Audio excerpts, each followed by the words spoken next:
भगवते वासुदेवाय। ओम नमो भगवते वासुदेवाय।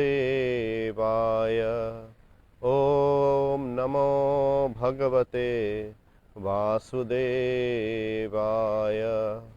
नारायणं नमस्कृत्य नरं चैव नरोत्तमं देवीं सरस्वतीं व्यासं ततो जयमुदीरयेत्। नष्टप्रायेषु अभद्रेषु नित्यं भागवत सेवया भगवती उत्तम श्लोके भक्तिर्भवति नैष्ठिकी। कृष्णाय वासुदेवाय देवकी नंदनाय च नंदगोपकुमाराय गोविंदाय नमो नमः। हरे कृष्णा। श्रीमद् भागवतम स्कंध 10 अध्याय 1 श्लोक क्रमांक 9। कस्मान् मुकुंदो भगवान् पितुर्गेहात् ब्रजं गत क्व वासं ज्ञातिभिः सार्धं कृत्वान् सात्वतां पतिः। अनुवाद तथा तात्पर्य कृष्ण कृपा मूर्ति अभय चरणारविंद भक्ति वेदांत स्वामी श्रील प्रभुपाद जी के द्वारा। Why did Krishna, the Supreme Personality of Godhead, leave the house of his father Vasudeva and transfer himself to the house of Nanda in Vrindavan? Where did the Lord, the master of the Yadu dynasty, live with his relatives in Vrindavan? Purport. These are inquiries about the itinerary of Krishna. Just after his birth in the house of Vasudeva in Mathura, Krishna transferred himself to Gokul on the other side of the Yamuna, and after some days he moved his father, mother and other relatives to Nandagram, Vrindavan. Maharaj Parikshit was very much eager to hear about Krishna's activities in Vrindavan. This entire canto of Srimad Bhagavatam is full of activities performed in Vrindavan and Dwarka. The first 40 chapters describe Krishna's Vrindavan affairs, and the next 50 describes Krishna's activities in Dwarka.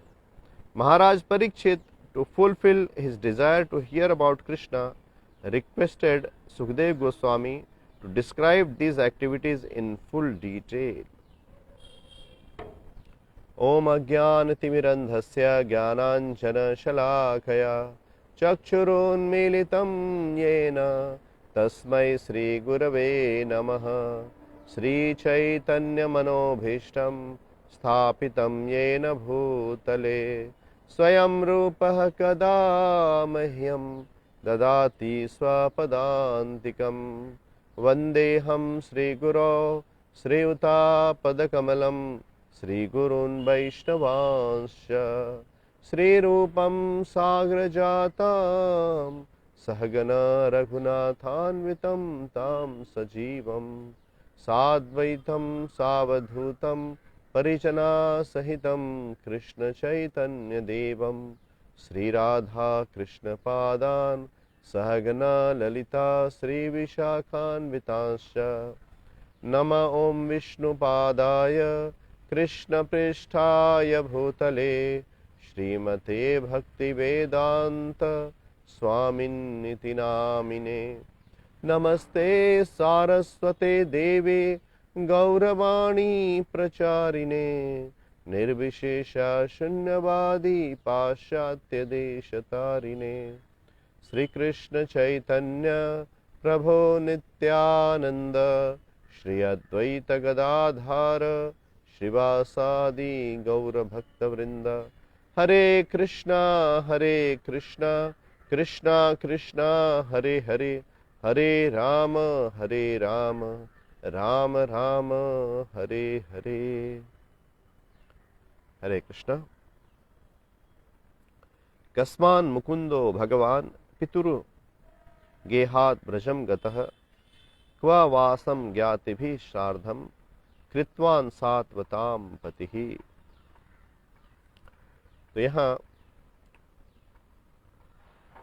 महाराज परीक्षित सुखदेव गोस्वामी से प्रश्न कर रहे हैं, उनसे निवेदन कर रहे हैं कि किस प्रकार भगवान श्री कृष्ण वसुदेव जी के यहाँ पर अवतरित हुए, और वसुदेव जी के यहाँ पर अवतरित होने के पश्चात वो स्वयं को व्रज में स्वयं को नंदग्राम लेकर चले गए। कस्मान मुकुंदो भगवान पितुरु गेहाद व्रजम गतः क्वा वासम ज्ञातिभिः शार्धम कृत्वान सात्वताम पतिः।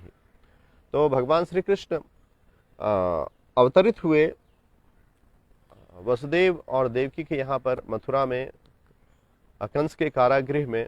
उसके बाद भगवान ने स्वयं को गोकुल महावन में अपने आप को स्थानांतरित कर दिया। और हम देखते हैं भगवान की लीला में कि भगवान जो है द्वारका में प्रकट हुए, वहाँ से फिर वो गोकुल महावन आए, उसके बाद फिर वो नंदग्राम आए, उसके बाद फिर वृंदावन आए। इस प्रकार भगवान जो है ब्रज के अलग अलग वनों में भगवान ने सुंदर सुंदर लीलाओं को प्रदर्शित किया। और यहाँ पर परीक्षित महाराज सुखदेव गोस्वामी से निवेदन कर रहे हैं कि इन लीलाओं को भगवान के क्यों भगवान गए, उन्होंने क्या किया वहाँ पर जाकर, गोकुल महावन में क्या किया, नंदग्राम में क्या किया और वृंदावन में क्या किया, इसको मुझे विस्तार से बताइए। और वो यह भी कह रहे हैं कि क्वा वासम ज्ञातिभिः शार्धम कृत्वान सात्वताम पतिः। तो मैं इनके बारे में जानना चाहता हूँ, भगवान के जो भगवान ने अपने संबंधियों के साथ किस प्रकार के कार्य किए, किस प्रकार की लीलाओं को प्रदर्शित किया। और भगवान जो है उनको यहाँ कह रहे हैं कि सात्वताम पति ही। तो भगवान जो है उन्हें सात्वताम पति कहा गया है, क्योंकि जो सात्वता होते हैं, जो सात्वताम का अर्थ होता है वैष्णव, जो भगवान के शरणागत होते हैं। और जो भगवान के शरणागत होते हैं, भगवान उनकी हमेशा रक्षा करते हैं। तो भक्तों को सताम कहा गया है, सताम या सात्वताम।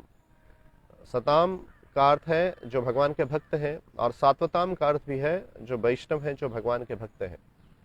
और पति ही, सात्वताम पति का अर्थ है भगवान अपने भक्तों की रक्षा करने वाले हैं। भगवान जो है इसमें प्रभुपाद ट्रांसलेट करते हैं सात्वताम पति को, the master of all Vaishnava devotees, सात्वताम पति। तो भगवान जो है वो सभी वैष्णवों के मालिक हैं, सभी वैष्णव जो हैं उनके शरणागत होते हैं। और जो वैष्णव हैं, जो सात्वताम है या जो सताम है, उनका कार्य क्या होता है कि वो निरंतर इन लीलाओं के बारे में जिज्ञासु रहते हैं। इन लीलाओं को श्रवण करने के लिए, इन लीलाओं को बोलने के लिए वो निरंतर जिज्ञासु रहते हैं। श्रीमद् भागवतम में वर्णन आता है कि सताम प्रसंगात मम वीर्य संविदो भवन्ति हृत कर्ण रसायना कथा तज्जोशनात् आशु अपवर्ग वर्तमनि श्रद्धा रतिर भक्ति अनुक्रमिष्यति। तो यह जो है यह श्लोक कपिल मुनि जो है अपने माता देवहूति को बताते हैं कि मेरे जो भक्त हैं, जो वैष्णव हैं, उनका कार्य क्या होता है। तो वो सताम प्रसंगात मम वीर्य संविदो, जो मेरे भक्तगण हैं जब एकत्रित होते हैं तो वो क्या, सताम प्रसंगात, उनका जो भक्तगण हैं वो आकर जब मिलते हैं, जो वैष्णव संघ होता है, तो उसमें वो क्या करते हैं, मम वीर्य संविदो, भगवान की जो वीर्य गाथा है, भगवान की जो लीलाएं हैं, जो कि सर्वश्रेष्ठ वस्तु है सुनने के, श्रवण और कीर्तन के लिए। तो मम वीर्य संविदो, वो जो है इस प्रकार से मेरे लीलाओं का वो रसपान करते हैं, वो श्रवण और कीर्तन करके मेरे लीलाओं का रसपान करते हैं। और सताम प्रसंगात मम वीर्य संविदो भवन्ति हृत कर्ण रसायना कथा, यह जो कथा है यह इस प्रकार का रसायन है जो कि कर्ण से लिया जाता है। इस रसायन को, भगवान की लीलाओं को हम श्रवण करते हैं, और यह रसायन है, यह अमृत है। इस अमृत को, भगवान का जो कृष्णामृत है, कृष्ण कथामृत है, उसको भक्तगण जो है अपने कर्णों से ग्रहण करते हैं। और उनके यह जो अमृत है, भगवान कृष्ण की कथा का जो अमृत है, वह कर्ण से उनके हृदय में प्रवेश करता है और इस प्रकार उनके हृदय को तृप्त करता है। तो भगवान की कथा जो है उसे भक्तगण श्रवण और कीर्तन करते हैं, और वह कथा जो है जब भक्तों के हृदय में, वैष्णवों के कर्णों से वो उनके हृदय में प्रवेश करता है, तो उनको, उनके हृदय को, उनकी आत्मा जो है वो तृप्त हो जाती है और उनको पोषण मिलता है। और इस प्रकार कपिल देव कह रहे हैं कि सताम प्रसंगात मम वीर संविदो भवंति हृत कर्ण रसायना कथा तज्जोशनात् आशु अपवर्ग वर्तमनि। और इस प्रकार जो भक्तगण हैं वह इस संसार के बंधन से मुक्त हो जाते हैं। अपवर्ग वर्तमनि, जैसे इस संसार को पवर्ग कहा गया है, प फ ब भ म। जैसे संसार जो है पवर्ग है, पवर्ग इसलिए कहा गया है क्योंकि पवर्ग में जो अक्षर आते हैं वो आता है प फ ब भ और म आता है। तो प का अर्थ है परिश्रम। इस संसार में जो है, जो लोग हैं वो घोर परिश्रम करते हैं, बहुत कड़ा परिश्रम करते हैं। परिश्रम करने का हेतु क्या होता है? उनका परिश्रम करने का हेतु होता है इंद्रिय तृप्ति। वो अपनी इंद्रिय वांछा को पूर्ण करना चाहते हैं, और इतनी घोर परिश्रम करने के उपरांत भी उनकी इंद्रियां कभी तृप्त नहीं होती हैं, क्योंकि यह इंद्रियां जो हैं वो कभी तृप्त होने वाली विषय वस्तु है ही नहीं। कोई व्यक्ति इंद्रियों को तृप्त करके वो स्वयं को कभी तृप्त नहीं कर सकता है। इस बात का अनुभव सिर्फ भक्तों को होता है, क्योंकि वो भगवान के रसायन का, कृष्ण कथामृत का वो रसपान करते हैं, और इसलिए वो इंद्रिय तृप्ति से दूर हो जाते हैं। उनको इंद्रिय तृप्ति की लालसा उनके जीवन में नहीं रह जाती है। जैसे जैसे साधक भक्त जो है भक्ति का अभ्यास करते हैं, वैसे उस मात्रा में जो है इंद्रिय तृप्ति की अभिलाषा भक्त के हृदय में उसका ह्रास होने लगता है, धीरे धीरे कम हो जाती है। और जो जीव भक्त नहीं है, जो भगवान से विमुख है, जो बद्ध जीव जो भगवान से विमुख है, वह घोर परिश्रम करता है थोड़े से आनंद के लिए। वह घोर परिश्रम करता है थोड़े से आनंद के लिए। शिला प्रभुपाद बताते हैं कि जीव जो है वो दिन में वो कठिन परिश्रम करता है, संसार में संघर्ष करता है पैसा कमाने के लिए, और उसको खाने के लिए क्या मिलता है? 2 रोटी मिलती है, उसको खाता है। और रात्रि में वो स्त्री का संग करता है, और इस प्रकार से जो है अपने शरीर के जो तत्व हैं उसको ह्रास करता है। तो इस प्रकार जो है वह दिन में पसीना निकालता है, अपने रक्त को बहाता है धन अर्जित करने के लिए, और रात्रि में वो अपना रक्त बहाता है वो इंद्रिय तृप्ति के लिए। और इस प्रकार जीव का जीवन जो है हमेशा चिंताग्रस्त होता है, और वो उसका परिश्रम जो है वह निष्फल हो जाता है। उसके परिश्रम से कोई लाभ नहीं होता है। और कभी कभी जीव यह भी सोचता है कि नहीं, मैं इंद्रिय तृप्ति के साथ धर्म करूंगा और इस प्रकार मैं पुण्य का कार्य करूंगा।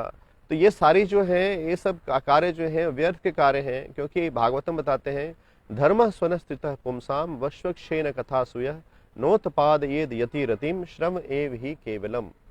तो यदि कोई व्यक्ति परिश्रम करता है, धर्म का कार्य करता है, और दान तपस्या इत्यादि चीजों को भी करता है, परंतु यदि उसके हृदय में भगवान श्री कृष्ण की कथा के प्रति रुचि उत्पन्न नहीं होती है। हम यहाँ देखते हैं कि परीक्षित महाराज जो है किस प्रकार से उनको कितनी रुचि है और कितनी जिज्ञासा है सुखदेव गोस्वामी से कथा का, कृष्ण कथा का रसपान करने के लिए, उसको श्रवण करने के लिए। तो जो बद्ध जीव है वह धार्मिक और अधार्मिक जिस प्रकार के उन कार्यों में संलग्न रहता है, और इस प्रकार से उसे जब कठिन परिश्रम के उपरांत भी यदि उसे भगवान के कथा के प्रति रुचि उत्पन्न न हो, तो उसे भागवतम में कहा गया है कि श्रम एव ही केवल धर्म सुनश्चित पुंसाम विश्वक्षेण कथा सुय नोद पाद येद यति रतिम। यदि रति ना उत्पन्न हो रही हो भगवान के कथा के प्रति, भगवान के चरण कमलों के सेवा के प्रति यदि रति ना उत्पन्न हो रही हो, तो वह श्रम एव ही केवलम, वह व्यर्थ का श्रम है। तो यह हम देखते हैं कि जीव जो है वो इस संसार में, बद्ध जीव बहुत कठोर परिश्रम करते हैं, बहुत कठोर परिश्रम करते हैं। हम यहाँ मुंबई में देखते हैं कि लोग जो हैं विरार से, पालघर से, दहानू से और आते हैं, लोकल ट्रेन में लटक लटक कर आते हैं 2 घंटे, और उसके बाद फिर वो ऑफिस जाते हैं। सुबह वो 5 बजे उठते हैं, 6 बजे उठते और तैयार होकर ऑफिस के लिए आते हैं। उसके बाद फिर पूरा दिन काम करके रात को 8 बजे, 9 बजे, 10 बजे घर में पहुँचते हैं। और थोड़ा सा वो सोते हैं, ना वो ठीक से खाते हैं, ना ठीक से वो सोते हैं, और उनको नाना प्रकार की बीमारियां लग जाती हैं। और इतना घोर परिश्रम वो क्यों कर रहे हैं? क्योंकि थोड़ी कुछ इंद्रिय तृप्ति कर सकें। तो यह जो है संसार में जो बद्ध जीव का जो जीवन है कितना संघर्षमय है। तो परिश्रम, जीव को परिश्रम करना होता है। संसार में जीव जो है वो कड़ा संघर्ष कर रहे हैं। कोई भी व्यक्ति ऐसा नहीं है जो संघर्ष ना कर रहा हो। भगवान कहते हैं मामैव अंशे जीव लोके जीव भूता सनातन मन षष्ठानि इंद्रियानि प्रकृति स्थानी कर्षति। सभी जीव घोर परिश्रम कर रहे हैं, मन और इंद्रियों के साथ घोर परिश्रम कर रहे हैं। तो ये प से परिश्रम होता है, और परिश्रम इतना करता है कि उसके मुख से फेन निकलने लगता है। हम जो भक्तगण गांव में जाते होंगे और देखते होंगे कि पहले के समय में गांव में बैल होते थे, और बैल जो है ना तेल निकालते थे, तो उसको कोल्हू का बैल कहा जाता था। तो कोल्हू के बैल में क्या होता था कि बैल को एक डंडे से बांध दिया जाता था, और डंडा जो है गोल गोल गोल गोल घूमता है और उससे जो उसमें सरसों या मूंगफली डाला जाता है उसमें वो क्रश होता है, क्रश होकर उसमें से पीसकर उसमें से तेल निकलता है। और ऐसी कहावत है, जैसे कोई व्यक्ति अगर बहुत मेहनत कर रहा हो तो उसको बोलते हैं कोल्हू का बैल है, कोल्हू के बैल के समान परिश्रम कर रहा है। आज के संसार में जो लोग हैं वो एक नौकरी से सेटिस्फाई नहीं होते हैं, पूरे दिन जॉब करते हैं और फिर संध्या के समय में, रात के समय में कोई और पार्ट टाइम जॉब करते हैं। और वो किस लिए कर रहे हैं? कि थोड़ा सा इंद्रिय तृप्ति मिल सके। तो ये जो है ऐसे व्यक्तियों को जो व्यर्थ का श्रम करने में इतना समय व्यतीत करते हैं उनको कहा जाता है कोल्हू का बैल, ऐसे बोलचाल की भाषा में कहा जाता है। तो हम देखेंगे कि जो बैल होता है जो इतना परिश्रम करता है उसके मुख में से फेन निकलने लगता है। तो जब जीव इंद्रिय तृप्ति के को वांछा करके जब घोर परिश्रम करता है तो उसके मुख से फेन निकलने लगता है। तो प फ और ब से यह जो है बंधन, इसके कर्म जो हैं वो उसको बांधते हैं। और यह जो श्रम कर रहा है वो क्या कर रहा है? वो सब व्यर्थ का श्रम है, बंधन है और व्यर्थ है। उसका जो श्रम है उसको मुक्त नहीं कर रहा है, परंतु उसके जो कार्य हैं वह उसको बांध रहे हैं, और वो कार्य जो है वो व्यर्थ है। सारा जो है श्रम एव ही केवलम, व्यर्थ का श्रम है। और भ से फिर क्या होता है? उसको भय प्रकट होता है, वो भयभीत हो जाता है। हम देखते हैं कि संसार में जो जीव इतना परिश्रम करते हैं, तो परिश्रम करने के बाद जो भी चीज़ों को अर्जित करते हैं, इकट्ठा करते हैं, उसको संभालने के लिए और परिश्रम करना पड़ता है, उसको संभालने के लिए और परिश्रम करना पड़ता है। जैसे कोई व्यक्ति कुछ धन अर्जन करता है, उससे कुछ प्रॉपर्टी बनाता है, घर बनाता है, और उसको संभालने के लिए जीव को दोबारा श्रम करना पड़ता है। कि मकान लिया तो 4 लिया मकान, 5 मकान लिया, और जो है वो उसको रेंट पे रखेगा। या कोई व्यक्ति इंडस्ट्री लगाता है तो उसको इंडस्ट्री को संभालना पड़ता है, क्योंकि अगर उसको ठीक से नहीं संभालेगा तो उसमें लॉस हो जाएगा, लॉस होगा तो फिर तकलीफ होगी। तो व्यक्ति धन अर्जित करके वो जो है जो भी चीज़ों को इकट्ठा करता है उसका हमेशा भय लगा रहता है कि ये कहीं नीचे ना चला जाए, कहीं गिर ना जाए, ये कहीं समाप्त ना हो जाए। और इस प्रकार उसके हृदय में, उसका हृदय जो है वो भय से मुक्त नहीं होता है, परंतु वो ज़्यादा भयभीत हो जाता है। और म से मृत्यु, और अंत में उसे प्राप्त क्या होता है? तो उसे मृत्यु प्राप्त होती है। तो संसार का जो चक्र है वो जन्म से लेकर मृत्यु तक है। लेकिन बद्ध जीव इसके बारे में कभी सोचता नहीं है, विचार नहीं करता है कि मैं किस लिए इतना परिश्रम कर रहा हूँ, मेरे परिश्रम का क्या हेतु है, मैंने क्यों जन्म लिया है संसार में, क्या मृत्यु को प्राप्त करने के लिए जन्म लिया है। तो यहाँ कपिल देव बता रहे हैं कि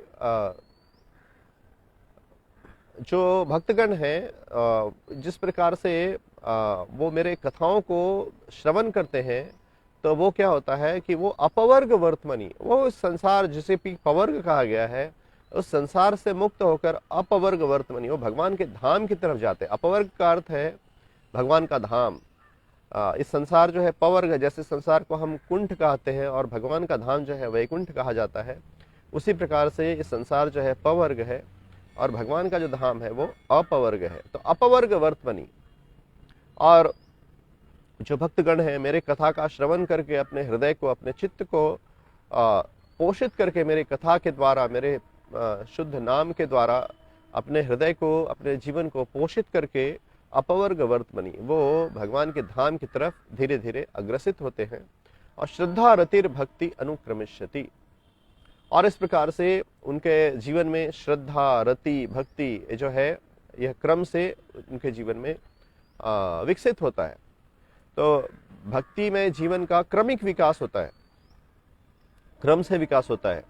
जैसे कि रूप गोस्वामी बताते हैं कि जो भक्ति है उसमें जो प्रक्रिया है, तो जो नवधा भक्ति है, जो श्रवण और कीर्तन जिसमें है, तो यह भक्ति जो है अद्भुत श्रद्धा तथा साधु संग तथा भजन क्रिया तथा अनर्थ निवृत्ति, तो यह जो है भक्ति आरंभ में जो है आद्यो श्रद्धा, जो हमारी कोमल श्रद्धा होती है उसके ऊपर से भक्ति जो है वह आरंभ होती है। तो आद्यो श्रद्धा तथा साधु संग, और इस प्रकार हम भक्तों का संग करते हैं।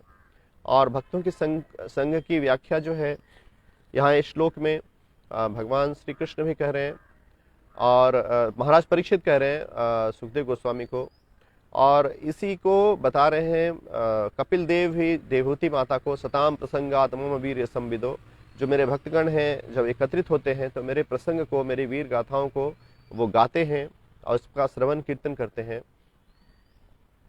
तो यह जो है जो भक्तों का संग को, जब श्रद्धा के साथ हम भक्तों के संग को ग्रहण करते हैं और भक्तों के संग में हम नवविधा भक्ति जो है उसको हम स्वीकार करते हैं, विशेषतः श्रवण और कीर्तन को उसको स्वीकार करते हैं, और इस प्रकार से हमारे जो अनर्थ हैं वो उससे हम मुक्त होते हैं। जितना हम श्रवण और कीर्तन करते हैं भक्तों के संग में, तो हमारे हृदय के जो अनर्थ हैं, काम, क्रोध, लोभ, मोह, मद, मत्सर, वो अनर्थ जो है वो निवृत्ति होती है, अनर्थ निवृत्ति होता है। हमारा हृदय जो है वो निर्मल होता है धीरे धीरे, और जब हमारा हृदय निर्मल होता है तो धीरे धीरे क्या होता है कि फिर हरिनाम में, भगवान में हमें निष्ठा होती है, उत्पन्न होती है, रुचि उत्पन्न होती है। भगवान में के कथा में को श्रवण करने में, कीर्तन करने में, भगवान के प्रसाद को ग्रहण करने में, भगवान के भक्तों का संग करने में हमें रुचि उत्पन्न होती है, हमें आनंद मिलता है, हमें संतोष मिलता है। और इस प्रकार से रुचि, भाव और प्रेम, इस प्रकार से हमारे जीवन में कृष्ण प्रेम जो है वो विकसित होता है। तो यह जो है श्रद्धा रतिर भक्ति अनुक्रमिष्यति, तो भक्ति के जो श्रद्धा, रति, भक्ति, इस प्रकार से जो क्रम है वो भक्ति के जीवन में विकसित होते हैं। तो कृष्ण कथा जो है वो इतना मधुर है कि भक्तगण जो है उसे बारंबार श्रवण करना चाहते हैं, कृष्ण कथा को बारंबार श्रवण करना चाहते हैं। तो जब ये श्लोक महाराज परीक्षित सुखदेव गोस्वामी से पूछ रहे थे कि किस प्रकार से भगवान ने गोकुल में भगवान जो है वो कंस के कारागृह में प्रकट हुए वसुदेव के यहाँ पर, और वहाँ से वो गोकुल क्यों गए, कैसे गए, और अपने संबंधियों के साथ भगवान ने किन लीलाओं को प्रकट किया। तो मेरे मन में विचार आ रहा था कि जैसे हम भक्तगण जो है, हम साधक भक्त हैं, तो प्रायः जो भक्तगण हैं वो इन कथाओं को जानते हैं, क्योंकि हमने सुना है, कई स्रोतों से सुना है, जब भक्ति में तब हमने सुना है। और भारतवर्ष में जो लोग हैं उन्होंने भी, भारत में संस्कृति है, वैदिक संस्कृति होने के कारण जब हम भक्ति में जीवन में हमारा नहीं था, फिर भी हमने अपने वरिष्ठ परिवार के लोगों से इन कथाओं को श्रवण किया था। हमारे पिता, माता, दादा, दादी, नाना, नानी, ये सब हमें बचपन में जब हम छोटे थे तो इन चीज़ों को बताया करते थे। तो मेरे मन में ये विचार आ रहा था कि क्या परीक्षित महाराज को इन कथाओं के बारे में ज्ञान नहीं था? वो क्यों पूछ रहे हैं सुखदेव गोस्वामी से कि मुझे बताइए कि भगवान ने कैसे प्रकट हुए, भगवान कैसे गोकुल गए। तो जब हमारे समान एक बद्ध जीव को इन कथाओं के बारे में यदि ज्ञान है तो महाराज परीक्षित को क्यों नहीं ज्ञान होगा? क्योंकि वो तो भक्त के परिवार में ही जन्म लिए, और उनके परिवार में जितने भी लोग हैं वो सभी शुद्ध भक्त हैं। प्रत्येक महाराज परीक्षित का जो परिवार है उसमें प्रत्येक लोग जो हैं वो शुद्ध भक्त हैं। और जो शुद्ध भक्त हैं वो कोई साधारण भक्त नहीं है। भगवान ने स्वयं उनके साथ लीला की, भगवान स्वयं उनके परिवार के सदस्य बने। और भगवान जो है सिर्फ सदस्य ही ना बने, परंतु भगवान ने उनकी सेवा की, भगवान ने उनको त्यागा नहीं, भगवान स्वयं उनकी सेवा की। हम देखते हैं कि जो 5 पांडव हैं उनके साथ भगवान नित्य निवास करते थे और युधिष्ठिर महाराज के चरणों को स्पर्श करते थे। और जो है भीमसेन और युधिष्ठिर महाराज बड़े थे, उनके चरण स्पर्श करते थे, अर्जुन को गले लगाते थे। और नकुल सहदेव जो हैं वो छोटे थे तो भगवान के चरण स्पर्श करते थे, और भगवान अर्जुन के सारथी बने, और इस प्रकार से भगवान उनके सेवक बने। और जो द्रौपदी माता हैं, उनकी जो पत्नी है, उनको जब भी कोई कष्ट आया, जब दुर्वासा ऋषि आए और कई प्रकार के जब जब जब भी कोई इस प्रकार का ऐसी परिस्थिति आए जो उनके वश में नहीं था, उस परिस्थिति को संभालना, उन्होंने तुरंत कृष्ण को स्मरण किया। द्रौपदी माता का चीरहरण हो रहा था और द्रौपदी माता ने हे कृष्ण हे गोविंद इस प्रकार से स्मरण किया, और भगवान जो है आकर उनकी रक्षा की। तो ये सब जो है, और उन्हीं के परिवार में महाराज परीक्षित प्रकट हुए। और महाराज परीक्षित बचपन में जब वो माता के गर्भ में, तब उन्होंने भगवान का दर्शन किया। और हम श्रीमद् भागवतम में हम पाते हैं कि महाराज परीक्षित इस प्रकार के शुद्ध भक्त थे कि वो बचपन में भगवान श्री कृष्ण के जो विग्रह हैं उनके साथ वो खेल करते थे। उनका खेल वही था, भगवान के विग्रहों को सजाना, उनकी आरती करना, यही उनका बचपन का खेल था। ऐसे बच्चे खेलते हैं, बच्चे खेल खेल में बहुत सारी चीज़ों को करते हैं। तो जो भक्त के बच्चे होते हैं उनको क्या करते हैं, हम छोटा सा डॉल देते हैं कृष्ण का, राधा रानी का, और इस प्रकार से उनको सजाते हैं, उनको रखते हैं, भोग लगाते हैं जो बच्चे हैं, और इस प्रकार वो कृष्ण भावना उनके हृदय में विकसित होता है। तो महाराज परीक्षित तो वो तो बचपन से, वो माता के गर्भ से ही भक्त थे और भगवान का उन्होंने दर्शन भी किया था। तो क्या महाराज परीक्षित को इन कथाओं के बारे में ज्ञान नहीं था? तो क्यों सुखदेव गोस्वामी से वो पूछ रहे हैं?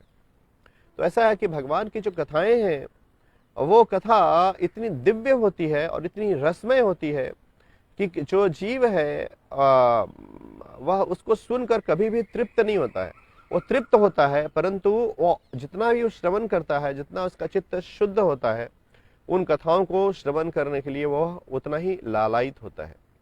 तो यह जो है एक अचिंत्य विषय है कि कैसे कोई व्यक्ति जो है उन कथाओं को, जो कथा को जानता है, उन कथाओं को वो श्रवण करने के लिए लालायित क्यों रहता है। यह विषय जो है एक अचिंत्य विषय है, क्योंकि यह भक्ति का विषय है, यह कृष्ण का विषय है।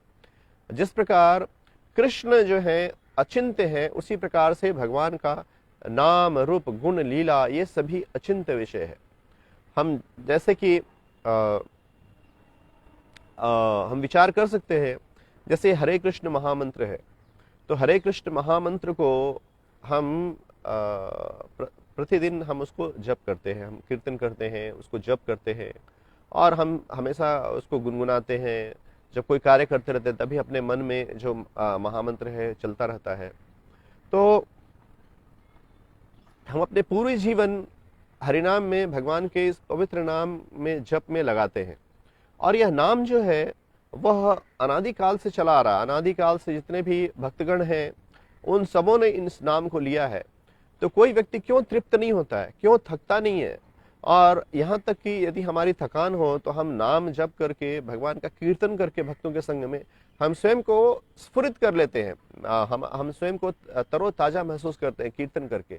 कई बार हम संसार के कष्ट और क्लेशों के कारण हमारे मन में अनेक प्रकार के विषाद उत्पन्न होते हैं, चिंता उत्पन्न होती है। लेकिन जैसे ही हम कृष्ण कथा का श्रवण करते हैं, हम भक्तों के संग में आकर हरिनाम का श्रवण करते हैं, हमारे मन के जो विकार हैं वो मिट जाते हैं और हमारा हृदय जो है वो तृप्त हो जाता है। हम स्वयं को तरोताजा महसूस करते हैं, हमारा मन जो है वो निर्मल हो जाता है, और हम जो है नई स्फूर्ति, नई ऊर्जा का अनुभव करते हैं। तो ऐसा क्यों होता है? क्योंकि भगवान का जो नाम है वह दिव्य है, और यह नाम जो है, और इसकी शक्ति जो है, यह नाम में जो शक्ति है कृष्ण स्वयं है।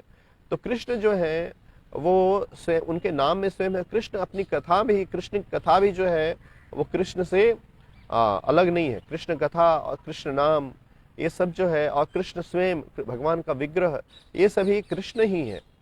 भागवत गीता ये सभी कृष्ण का ही रूप है। तो जब, और जिस प्रकार से भगवान का विषय अचिंत्य है, उसी प्रकार से कृष्ण का नाम, कृष्ण कथा, ये सभी चीज़ों हैं, ये भी विषय जो है ये अचिंत्य है। अचिंत्य इसलिए कहा गया है कि इसे बार बार सुनकर जीव को नई स्फूर्ति मिलती है। जीव जो है वो तृप्त होता है, जीव कोई कथा तृप्त करती है और उसकी लालसा और बढ़ जाती है। तो इस प्रकार से यहाँ सुखदेव गोस्वामी से महाराज परीक्षित इन कथाओं को श्रवण करने के लिए वो निवेदन कर रहे हैं, वो आग्रह कर रहे हैं। और महाराज परीक्षित भागवतम के 10वें स्कंद के 7वें अध्याय में बताते हैं कि जो भगवान की कथा है उसको श्रवण करने का क्या, उस श्रवण करने से, उस कथा को श्रवण करने से क्या जीव में परिवर्तन आता है। तो महाराज परीक्षित बताते हैं, यच्छिन्वतोपैत्य अतिरतीव तृष्णा सत्वं च शुद्धेत अचिरेण पुंसः भक्तो हरो तत्पुरुषे च सख्यम तदेव हारम मन वदमन्यसे चेत। तो महाराज परीक्षित यहाँ पर बता रहे हैं कि यच्छृण्वतोपैत्य अरतिर्वितृष्णा। तो जब हम यच्छृण्वतः, जब कोई व्यक्ति भगवान के कथाओं को श्रवण करता है, यच्छृण्वतः, कोई भी भगवान के कथा को, कृष्ण कथा को, श्रृण्वताम सो कथा कृष्ण, जो भगवान की कथाओं को श्रवण करता है, तो उससे क्या प्रकट होता है, उस कथा का क्या प्रभाव होता है उसके जीवन में? अरतिर वितृष्णा। तो उसके जीवन में अरतिर, अरतिर का, रति का अर्थ होता है ना अट्रैक्शन, जैसे श्रद्धा रतिर भक्ति अनुक्रमिष्यति। रति का अर्थ है भगवान के प्रति अट्रैक्शन, लेकिन यहां कह रहे हैं कि अरतिर वितृष्णा। तो तृष्णा क्या है? तृष्णा जो है ना संसार में उस प्रकार के विषय वस्तु जो कि हमारे मन को दूषित करता है, और जो विषय वस्तु हमें कृष्ण से अलग लेकर जाता है, जो कृष्ण भावना के विपरीत है, जैसे इंद्रिय तृप्ति। अभी हम संसार में हम देखते हैं कि जितने भी विषय वस्तु है वो सभी विषय वस्तु, संसारिक विषय वस्तु जो है, संसार का जो तथाकथित भोग है, भोग विलास है, वो सभी भोग विलास जो है वह भगवान के चरण कमलों के प्रति जो श्रद्धा है उसके विपरीत है, वो कृष्ण भावना के विपरीत है। जैसे संसार का जो सिनेमा है और नाना प्रकार की इंद्रिय तृप्ति है, लोग जो है रेस्टोरेंट में जाते हैं, खाते हैं, और नाना प्रकार के जो आज हम बड़े बड़े शहरों में देखते हैं कि स्त्री पुरुष जो है वो एक साथ, जो लड़के लड़कियां होते हैं, युवक युवतियां होती हैं, एक दूसरे के साथ मिक्स होते हैं और इस प्रकार का व्यवहार करते हैं कि जैसे कि एक सभ्य पुरुष का व्यवहार नहीं होता है, भद्र पुरुष का व्यवहार नहीं होता है।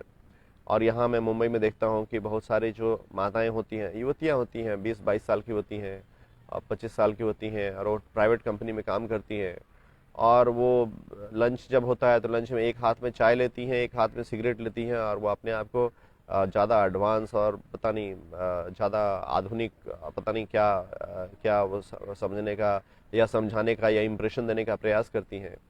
तो ये सारे जो हैं ये सब तृष्णा है, तृष्णा है। तृष्णा का, और उसको गहरा तृष्णा को कहा गया वी तृष्णा। तो भगवान का जो कथा है वह इच्छिन्वतो पैत्य अति अरतिर तृष्णा। अपैति, अपैति का अर्थ है नष्ट करता है। यच्छिन्वतो अपैति अरतिर तृष्णा।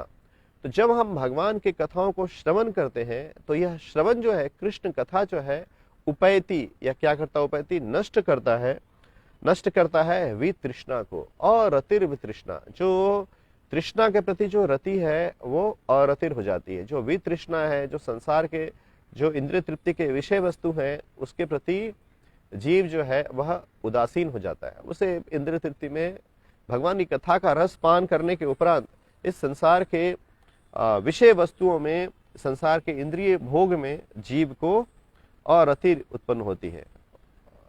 ये जो संसार का वितृष्णा है उससे उसे अरतिर उत्पन्न होती है।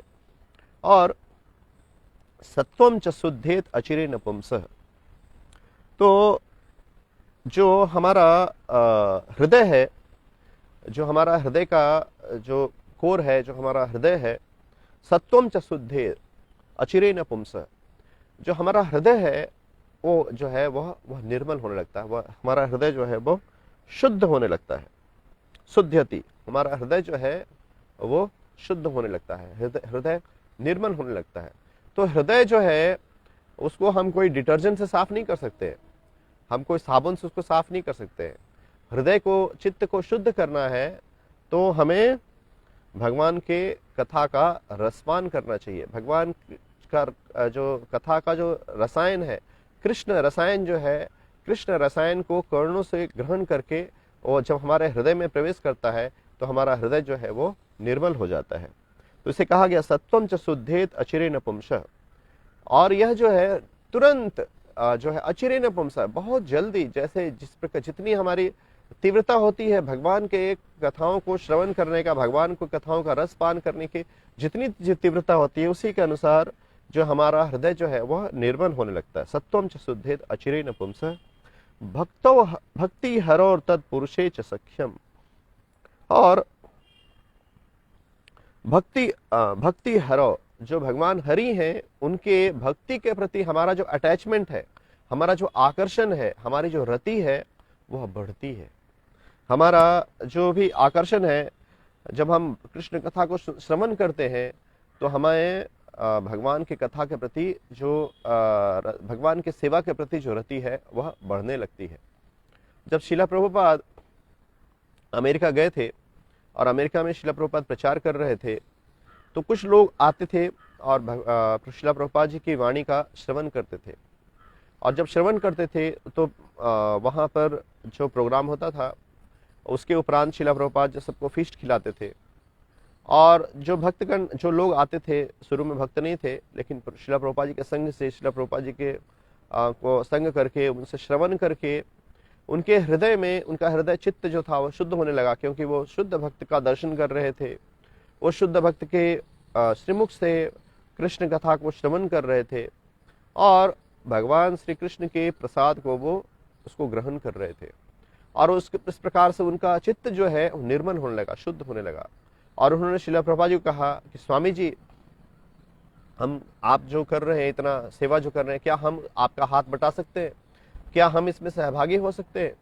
तो श्रीला प्रभुपाद जी ने कहा कि हाँ, मैं प्रतीक्षा कर रहा था कब कोई व्यक्ति आएगा और मुझे इसमें मदद करेगा।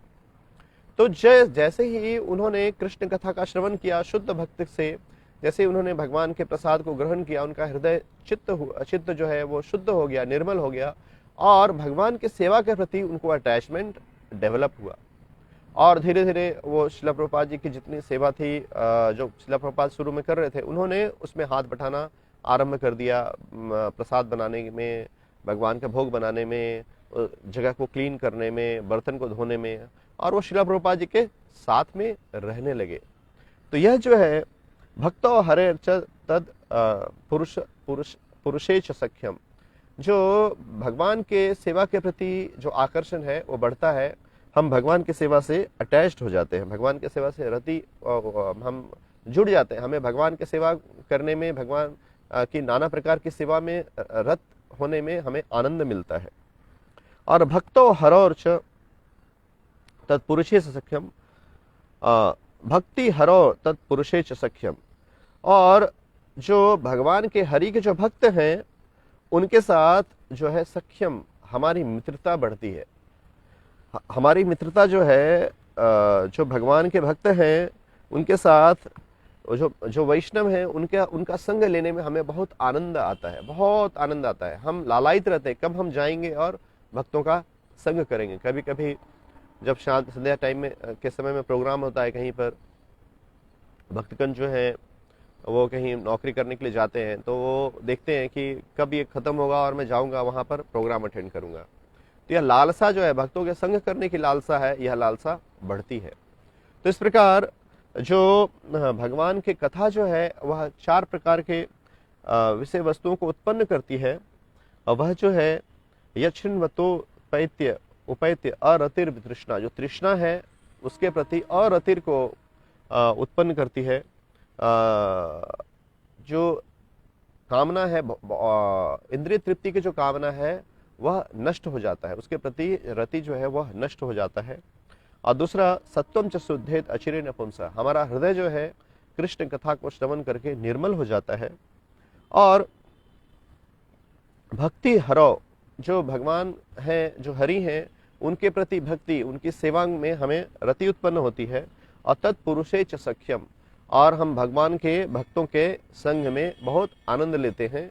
भगवान के संग में हमें बहुत दिव्य आनंद की अनुभूति होती है। हम देखते हैं भगवान के भक्तों के संग में हम श्रवण करते हैं, भगवान के भक्तों के संग में हम कीर्तन करते हैं, भगवान के भक्तों के संग में हम कृष्ण प्रसाद को जब ग्रहण करते हैं, तो इस प्रकार भक्तों से हमारी मित्रता जो है वह बढ़ती है। जो तत्पुरुषे च सख्यम, जो भगवान के भक्त हैं, भक्ति हरो, जो भगवान हरि के भक्त हैं, उनके साथ हमारी मित्रता बढ़ती है।